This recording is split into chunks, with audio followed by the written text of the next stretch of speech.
Boa noite a todos. Sejam todos bem-vindos a essa casa de luz. Para ir acerenando a nossa mente na noite de hoje, escolhi uma mensagem de Francisco Cândido Xavier, do livro Relicários de Luz, que tem como título Pequeno Decálogo do Serviço Espiritual.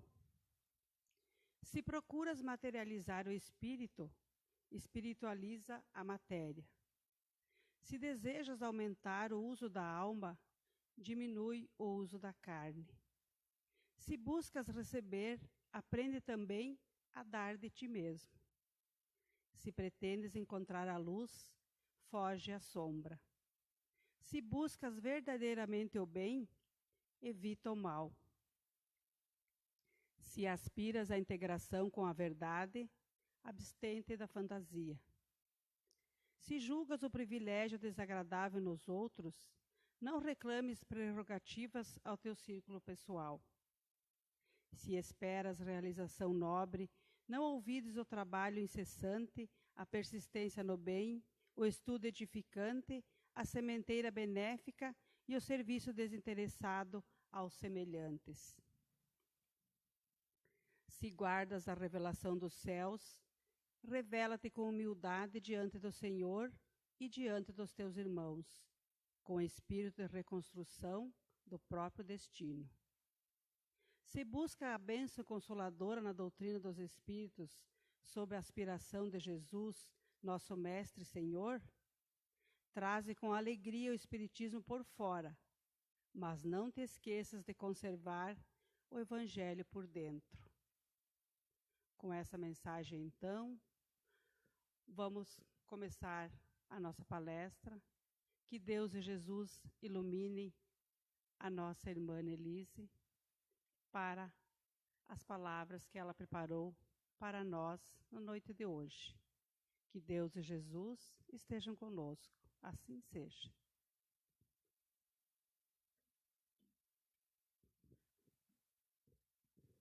Boa noite a todos. Que a paz de Jesus nos acolha, nos conforte e nos aqueça. Hoje nós vamos conversar um pouquinho sobre um capítulo dessa obra, Ação e Reação. Esse livro veio a lume no ano de 1957 pela lavra de Chico Xavier e foi ditado pelo espírito André Luiz. O interessante, todo livro é interessante, mas é muito interessante esse livro porque ele, na verdade, ele é fruto de uma obra que aconteceu durante 3 anos. Por 3 anos, André Luiz e o Hilário, que era um companheiro da espiritualidade, eles estiveram na Mansão da Paz. A Mansão da Paz, ela é uma escola de reajuste no plano espiritual que fica sob a jurisdição de Nosso Lar. E lá eles recebem espíritos infelizes, sofredores, que muito se equivocaram, mas que estão dispostos a se reformular nos caminhos do bem. E então ele narra uma circunstância no capítulo 9, que diz respeito a um dos assistentes daquela instituição. Num atendimento que estava acontecendo numa casa aqui no plano físico, casa que estava sendo atendida por esse assistente de nome Silas, e do qual André Luiz e também Hilário participavam, eles estavam tentando convencer os espíritos obsessores que estavam naquele lar para que eles de lá se retirassem e que pudessem, de repente, rever os seus conceitos, aproveitar a oportunidade e buscar uma nova forma de ver no plano espiritual. E então eles conversaram por mais de um dia com aqueles companheiros que eram os obsessores do lar, mas eles estavam irredutíveis. O proprietário do lar, o dono da casa, ele era muito apegado ao dinheiro. E ele tinha um desejo muito grande de se manter naquilo. Aquilo era o foco de sua vida. A sua vida toda estava centrada nas posses materiais. E os obsessores que estavam ali, que eram em número maior que 2, mas os que eles estavam conversando eram 2 especificamente, eles haviam sido vilipendiados por aquele homem. Ele havia tirado os seus bens e hoje ele fazia usufruto daquilo que não lhes pertencia. E eles tinham muita raiva, porque aquilo era muito injusto. E do ponto de vista deles, eles estavam ali fazendo justiça. E então o Silas, que era o assistente, conversava com eles e dizia: meus irmãos, nós precisamos ter compaixão. Com certeza, ele é mais sofredor que nós, porque ele não sabe como ele vai se meter num local tão difícil, porque esse apego às coisas materiais, depois que a gente desencarna, eles representam, na verdade, um abismo de sofrimento, quando a gente não pensou nas coisas do espírito. Mas eles eram irredutíveis e diziam: não, mas ele tem que pagar, ele há de pagar. E então, nesse momento, o Silas utilizou uma frase que eu acho justa utilizar a mesma dele. E ele diz assim: sim, pagar é o verbo próprio.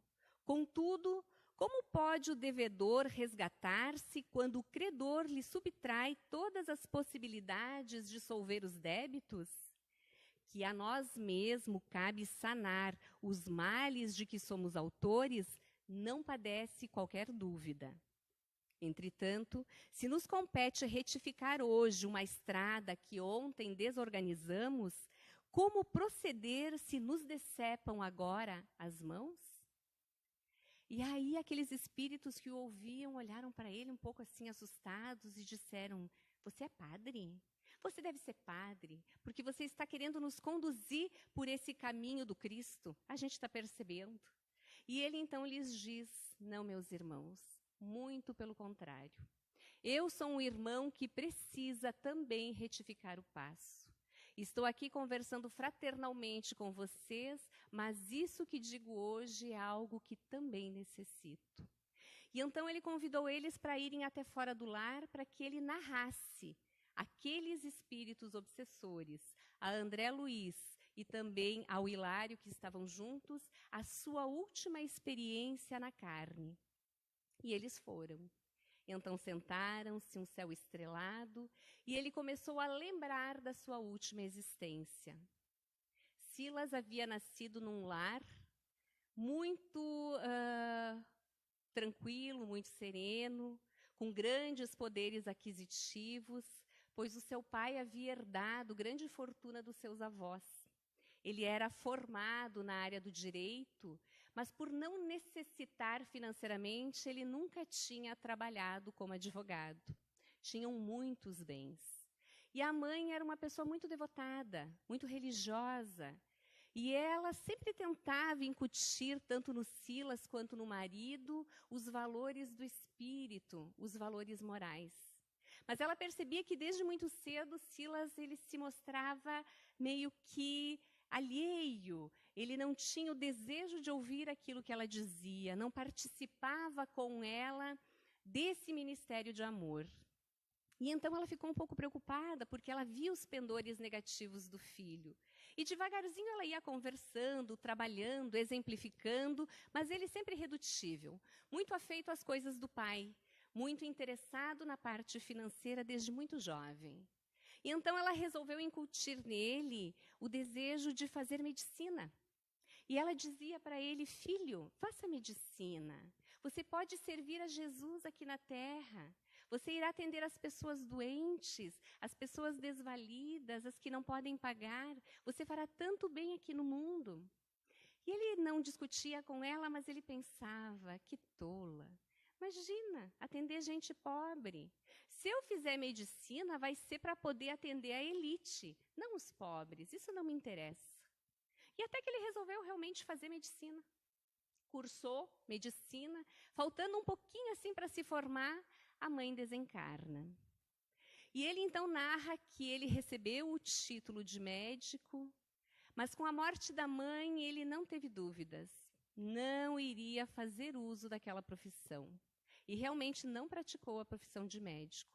Começou a cuidar das finanças do lar. Eles que tinham muitos valores, ele sabia que o pai já estava ficando velho, começou a ficar cuidando daquilo que era das suas posses. A mãe tinha deixado um inventário muito significativo, ela também tinha muitos haveres, e então ele resolveu se dedicar somente a isso. Acontece que o pai, depois de pouco tempo, ele se engraçou por uma uma jovem que tinha a idade dele. Ele beirava os 30 anos.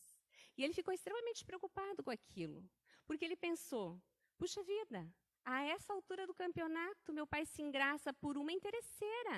Ela vai roubar a nossa fortuna. E eu vou ter que dividir com ela. Eu que mereço esse dinheiro é meu, vou ter que dividir com ela. E então ele tentou dissuadir o pai de todas as formas possíveis para que ele não casasse com a jovem. Mas o pai, assim de inopino, resolveu que casaria e casou. Só que ele já beirava os 60 anos. E vejam bem, esse livro foi escrito em 1957, então 60 anos, há tanto tempo atrás, representava bem mais do que representa hoje.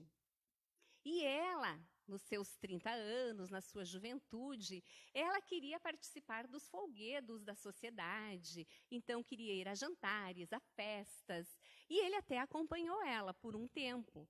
Porém, poucos meses depois de casado, ele adoeceu. Ele não tinha mais o vigor físico para poder andar tanto assim com ela. E ela, então, ficou sozinha. Ela não tinha com quem ir às atividades da sociedade. E ele, adoentado, ficava ressentido que não podia acompanhá-la. Até essa altura, Silas, ele nem conversava com Aida, que era a madrasta. Ele detestava ela. Mas, diante dessas ocorrências, o pai lhe fez um pedido. Ele não tinha condições de acompanhá-la e pediu se Silas, de repente, poderia fazer isso por ele, para que ela não fosse sozinha aos eventos. E ele, então, arquitetou um plano. Até agora, eu estava tentando pensar como fazer para me livrar dessa criatura, mas eu acho que já sei como. Eu vou me aproximar dela, vou conhecê-la, vou descobrir os pontos fracos desta mulher e vou me livrar dela. E ele assim o fez. Começou a acompanhá-la, logicamente a pedido do pai, começou a conhecê-la e descobriu que ela tinha um primo. E esse primo, ele tinha nutrido por ela na juventude um grande interesse. Só que ela não tinha correspondido. Mas ele, já pensando para o futuro, ele resolveu trazer o primo para mais junto dele e dela. Então, ele fazia jantares, eles iam em festas, e ele sempre convidava o primo e também ela.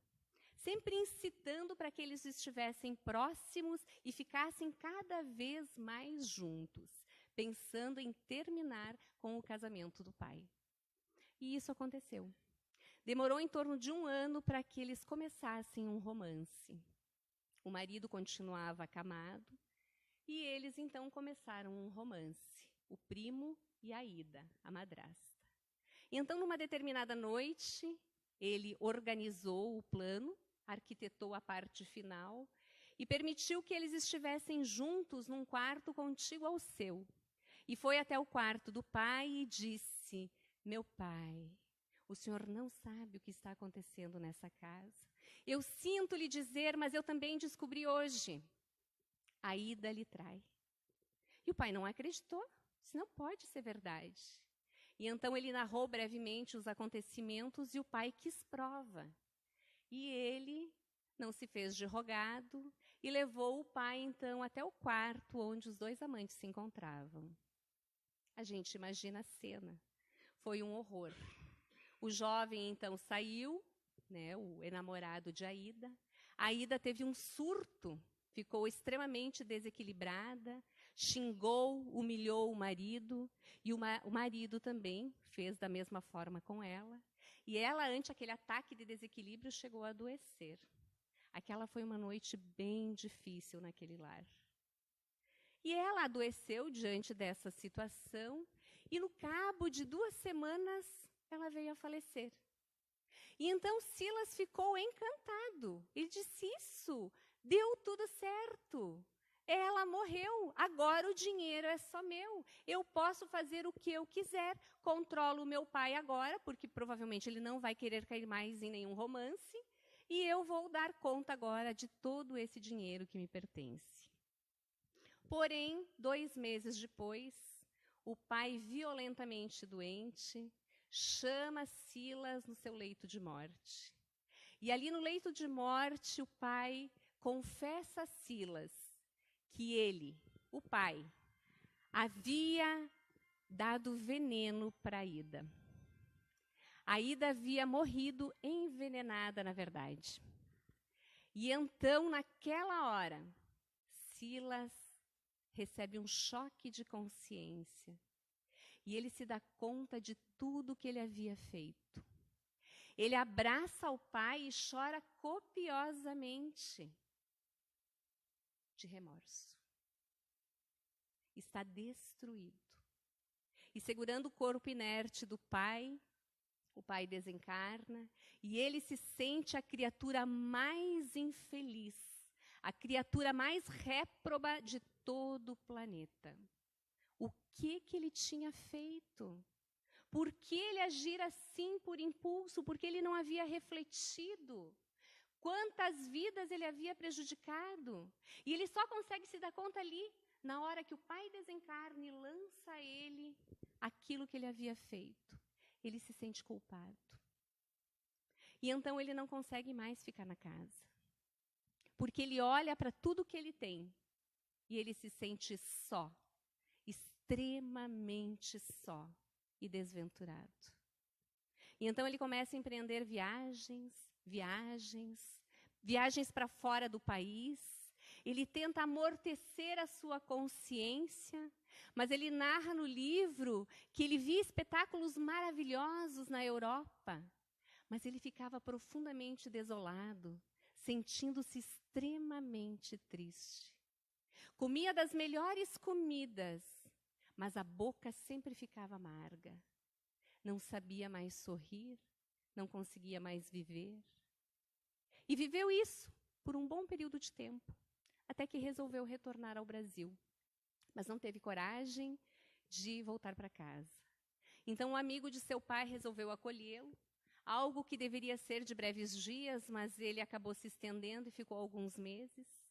E numa noite singular, ele estava tendo um problema de ordem gástrica, resolveu procurar uma medicação, pegou o produto errado e, ao invés de ingerir bicarbonato, que era o comum na época, ele ingeriu arsênico. E naquela noite ele retorna à espiritualidade de maneira análoga a que Aida havia retornado. Foram muitos meses de profundo sofrimento no plano espiritual, até que ele foi recolhido por amigos de seu pai, que também haviam recolhido o pai depois de estados muito dementes no plano maior. E então hoje, Silas se encontra na espiritualidade, hoje, que eu digo a época que foi grafado o livro, trabalhando nessa mansão da paz, buscando regenerar e auxiliar espíritos muito falidos, muito enfermos da alma, para que se recompusessem perante a vida, porque ele também assim se encontrava nessa situação. E os espíritos que o ouviam ficaram assim extremamente comovidos com o relato e disseram a ele, pediram a ele: e agora, o que você fará? E ele então diz: agora eu aguardo o novo reencarne. Minha mãe, que está em esferas mais altas, já aceitou. Ela voltará à carne. Receberá meu pai como marido pela segunda vez. E eu e Aida seremos irmãos. Aida virá com graves problemáticas, porque ela realizou inúmeras situações muito difíceis, então ela vai vir com algumas problemáticas no campo mental. E eu serei para ela o irmão, o companheiro, o médico, o enfermeiro, o amigo, a base, para que ela realmente possa vir a receber aquilo que eu lhe furtei em vida. Novamente terei a possibilidade de cursar a medicina, porém não com facilidades. Será com muito esforço, mas em nome de Jesus atenderei todos aqueles que precisarem de minhas mãos amigas. Meus irmãos, que bacana essa história. Essa é a construção do homem de bem. Quando nós olhamos para nós mesmos, nós somos também esses espíritos falidos de ontem, que hoje retornamos ao corpo de carne, nesta família, neste contexto de sociedade, neste campo de trabalho, para que nós possamos nos soerguer. O homem de bem é aquele que cumpre a lei de justiça, a lei de amor, de caridade. Quando nós estamos na carne, nós somos convidados a esquecer o nosso passado, mas a produzir no nosso presente que nos abraça. Construir o homem de bem é tarefa de todos nós, que estamos aqui na carne e que nos encontramos talvez já fora dela, mas que estamos sendo convidados a trabalhar em favor de nós mesmos por amor a Jesus. E nós nos equivocamos muito no passado, ainda hoje nos equivocamos, mas nós devemos manter o bom ânimo, que é o bom ânimo que o Silas mantém, para que a sua jornada pudesse ser encetada com alegria, com entusiasmo, com vigor e fé, que são características também do homem de bem. Então, se nós erramos no passado, acalmemos o coração e aproveitemos essa oportunidade que a vida nos concede para nós grafarmos um escrito novo na página da vida. Não temos como voltar atrás e apagar aquilo que a gente já fez, mas temos como hoje escrever algo novo e deixar mais luminosa a nossa estrada a partir de agora. Então, para nós encerrarmos, eu vou ler uma pequena poesia que a mim sempre me comove, principalmente quando eu me equivoco. E isso tem sido constantemente. Diz assim: se errastes, afrontando as leis da vida, e tombas qual rosa fenecida, não penses que a sorte te condena ao pranto e à dor de eternas penas. Se erraste, procura Jesus, e a ele diz quanto te sentes infeliz, e adentra nas luzes do Evangelho, retira a couraça de homem velho. Teu mestre não quer que vivas triste, começa a vencer onde faliste, retoma a esperança que perdeste, e segue Jesus, que o rumo é esse. Sigamos Jesus, Ele nos aguarda, e Ele confia em nós. Que tenhamos uma ótima noite repleta de paz, equilíbrio e luz.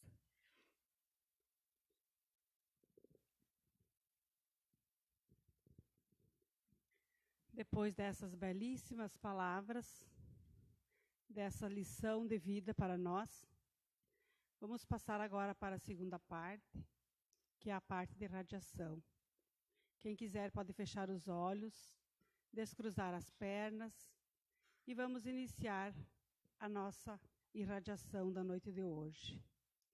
Primeiramente, vamos pensar no nosso país, que os governantes possam governar com muita paz, com muito amor, pensando no coletivo. Vamos pensar nos dirigentes do nosso município, que eles também possam pensar em todos para a melhora do nosso município.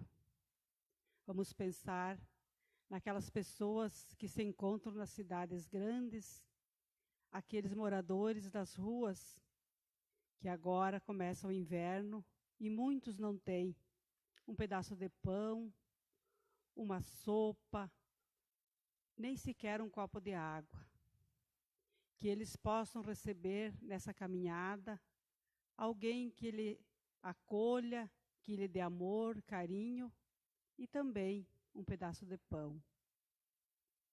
Vamos lembrar dos nossos idosos, os esquecidos, muitas vezes nos asilos, onde as famílias lá o deixaram, prometendo visitar ou até mesmo levá-los de volta para o lar.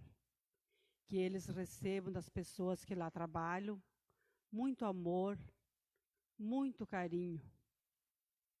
Vamos lembrar agora dos hospitais, principalmente o nosso hospital comunitário aqui da nossa cidade. Que as pessoas que ali trabalham possam juntamente ajudar aqueles que estão passando nesse momento pela dor, mas que eles também recebam amor, recebam a paz, o carinho, para melhorarem da sua doença. Vamos também lembrar dos nossos irmãos que se encontram no presídio, que lá dentro também eles possam repensar no erro, que o tempo que lá ficarem possam melhorar um pouco para de novo entrar na sociedade e começar a vida. Vamos lembrar também dos nossos amigos, dos nossos inimigos, dos nossos vizinhos, dos nossos colegas de trabalho, que passamos muitas horas e não são por acaso os nossos colegas de trabalho. Eles estão ali para também nos dar uma lição. Vamos lembrar da nossa família, das pessoas que precisam de oração, que precisam de carinho, que precisam de uma palavra de amor, que nós possamos com os nossos ouvir mais, dar mais amor, mais atenção, pois eles precisam de amor e de atenção para enfrentar. E agora, com muito carinho, vamos lembrar dos nossos irmãos que não se encontram mais aqui nesse plano, que são os nossos irmãos desencarnados. Vamos mandar a eles muita luz, que aonde estiverem, possam receber essa luz e esse amor. E voltando aqui para o nosso centro espírita, vamos pedir por nós. Vamos pedir a Jesus que nessa semana que está por iniciar, que possamos ser espíritos melhores, que possamos fazer o bem a todos que estão nessa caminhada conosco. E para receber o passe e fluidificar a água que aqui trouxeram, vou fazer a prece de Cáritas. Deus, nosso Pai, que sois todo poder e bondade, dai a força àquele que passa pela provação. Dai a luz àquele que procura a verdade. Ponde no coração do homem a compaixão e a caridade. Deus, dai ao viajor a estrela guia, ao aflito a consolação, ao doente o repouso. Pai, dai ao culpado o arrependimento, ao espírito a verdade, à criança o guia, ao órfão o pai. Senhor, que vossa bondade se estenda sobre tudo o que criaste. Piedade, Senhor, para aqueles que vos não conhecem, esperança para aqueles que sofrem. Que a vossa bondade permita aos Espíritos Consoladores derramarem por toda a parte a paz, a esperança e a fé. Deus, um raio, uma faísca do vosso amor pode abrasar a terra. Deixa-nos beber nas fontes dessa bondade fecunda e infinita, e todas as lágrimas secarão, todas as dores se acalmarão. Um só coração, um só pensamento subirá até vós como um grito de reconhecimento e de amor. Como Moisés sobre a montanha, nós vos esperamos com os braços abertos. Ó bondade, ó beleza, ó perfeição. E queremos de alguma sorte merecer a vossa misericórdia. Deus, dai-nos a força de ajudar o progresso a fim de subirmos até vós. Dai-nos a caridade pura, dai-nos a fé e a razão. Dai-nos a simplicidade que fará das nossas almas o espelho onde se refletirá a vossa imagem. Meus irmãos, o passe foi ministrado. Vão em paz e que possamos ter uma semana de muita paz, muito amor e muito carinho. Assim seja.